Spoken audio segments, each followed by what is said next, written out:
Hi everyone, it's Rose. Welcome back to my channel. Today I'm actually filming this video for the third time now because I filmed it completely out of focus. In today's video I just wanted to give you all a life update, talk about my last job, why I left, and talk about my new job. The focus of this video is mainly discrimination within the workplace. So as a transgender person, finding a job can be really hard, but I was very lucky to find my job. I started in July of 2015, so I had just started my transition. So as a lot of you probably don't know, I fully transitioned on my last job. When I started the job, I did go by a different name. Really, there were signs that it was not going to be a safe place right from the beginning. The first day I walked in for orientation to do like all the paperwork and everything, and my manager at the time, he like looked at my form and saw that like I'd marked like female. And then like he saw my ID and saw like the gender marker, and like he saw me in person and he was just like kind of confused by it all. And so like he like turned to me and he was like, "So your form says you identify as a female, like what's that about?" And I was like, "Yeah, I'm transgender, I'm a female, so I use she, her pronouns." And he like gave me like a really dirty look, but we got over it and it was fine. He only worked there for a couple of weeks. I started going by Rose in early August of that same year, so like a month after I was hired, I started going by Rose. In August, I asked my managers if they could change my name in the system, because when receipts print out, it says the person who has helped you is Rose. Well, it didn't say Rose then, but it does now. After 2 months had passed, I went to my manager and I was like, I just need to see proof that something is happening, because I feel like something is wrong. Like, why hasn't this changed? Like, is there something I need to report? Is there some sort of like discrepancy, or is there discrimination happening? Like, why is this taking so long to change my name? Because people were seeing the incorrect name and misgendering me, not knowing who I was, and questioning me about it. And that was just really awkward, and I didn't need to handle that stress. How hard is it to backspace like my old name and then type out a new name? Like just the first name, like that's all I asked for. It was just really important for my own mental health and like for my own comfortability that my name was changed, and it took a very long time. But it was finally, after almost 3 months, my name was changed in the system. One time there was this group of men who were like kind of cute. They were sitting down, and but they were very effeminate and like probably gay.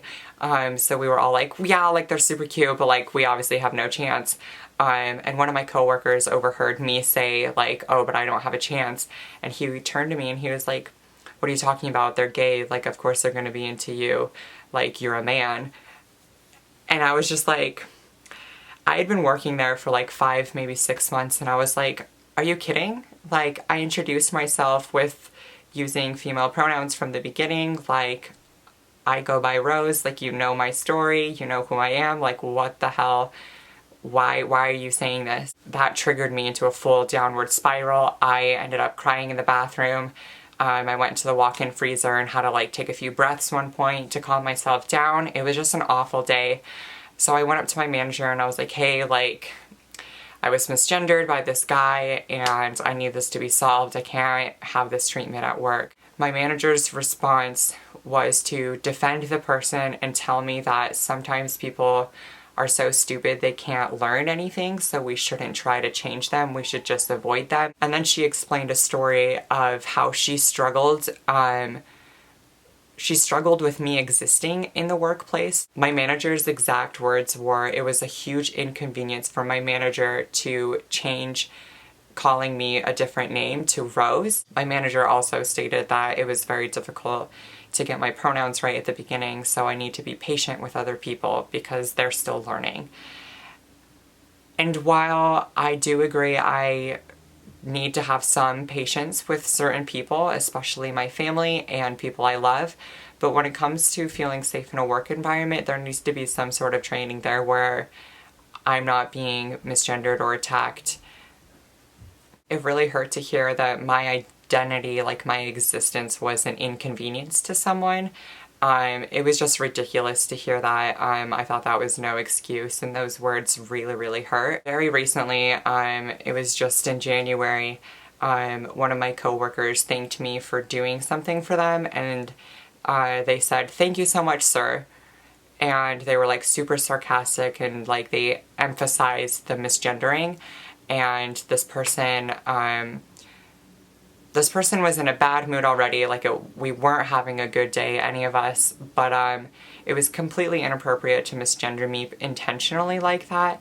And when I tried to call it out and when I tried to explain like why my feelings were hurt, this coworker laughed at me and said that I have no right to be offended by them misgendering me. So I thought it was completely inappropriate. It really hurt my feelings. So I took it directly to the head of HR, and they did email me back. They scheduled a phone call interview with me, but when I went to call them on the date that we had scheduled, there was no response. So I left a voicemail with no response back. So they completely ignored me. Don't get me wrong, like I really enjoyed my experience there. To a certain extent, like I loved learning about drinks, I loved being a bartender, so I really appreciate that skill that I've learned. So moving on to bigger and better things, I'm going to be working at a MAC counter doing makeup and selling cosmetics, and I'm super, super excited for this new chapter. I hope to improve my artistry and knowledge. I want to expand my skill and really get better at makeup. Hopefully my tutorials will be more interesting and more unique, and I'm definitely gonna learn some new like tips and tricks. I can't wait to like become certified and like become more of a professional, because so far I've just been self-taught. So I think this is gonna be huge for me. So wish me luck. So today, in light of like getting a new job for makeup, I thought I'd experiment a little. I tried to recreate some lip art from Vlada MUA's Instagram page. I just love her looks. I love her ombre lips, and I love like the contrast of like color and matte and sheer. I just love everything that she does, and so I try to recreate one of her looks with like a pastel spring vibe, just because it was way out of my comfort zone, something totally new. And so I thought it would be fun to just experiment and challenge myself. Let me know what you think of the look. I'm definitely going to practice it more and try it with different colors. Thank you so much for watching this video. Don't forget to like, comment, subscribe, and follow me on my other social media platforms. And come see me at the MAC counter if you'd like. If you live in Seattle and want to know where I'm at, message me privately on any of my social media and I'll let you know how to find me. I'll see you all in the next video.